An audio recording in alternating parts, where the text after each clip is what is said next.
Typhoon Vongfong rapidly intensifies as it nears the Philippines. Typhoon Vongfong is rapidly intensifying, and the Philippines is in its path.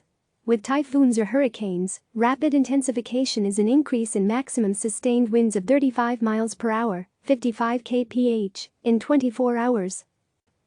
From Tuesday afternoon to Wednesday afternoon, Vongfong easily met that definition, strengthening from a modest tropical storm with winds of 60 miles per hour, 95 kph, to the equivalent of a major hurricane.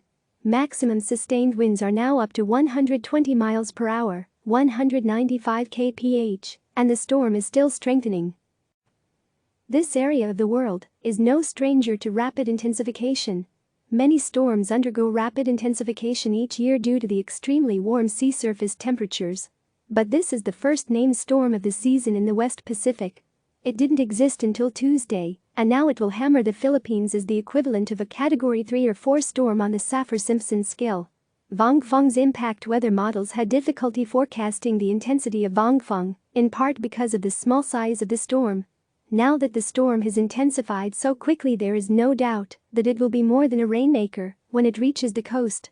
Very heavy rainfall, damaging winds, and powerful storm surge are all major concerns with this storm, CNN meteorologist Tom Sater said.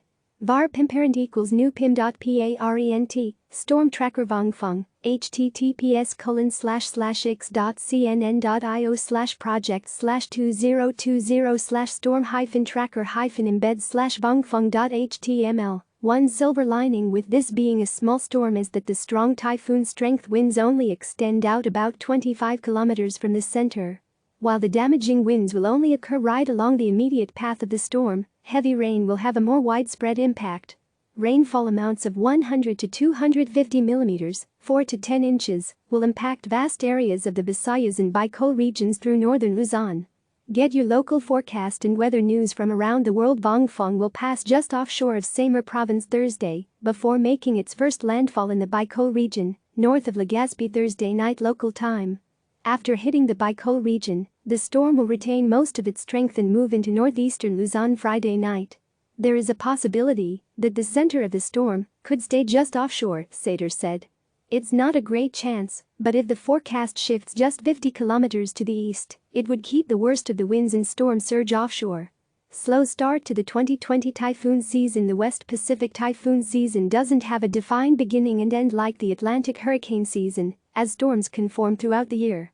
While the peak of the typhoon season is late summer, there are frequently named storms in the winter or early spring due to the warm waters of the Pacific. This is the 8th latest start to the season since 1950, according to Phil Klotzbach, a research scientist at Colorado State University. The last time we had a later start was 2016, when the first named storm of the season didn't arrive until the first week of July. The Philippines are located in the prime breeding grounds of the tropical Pacific. In an average year, the region is impacted by 8 to 9 storms. Late starting seasons tend to be slightly quieter, but the evidence is weak, according to Klotzbach. Click subscribe to receive the latest news.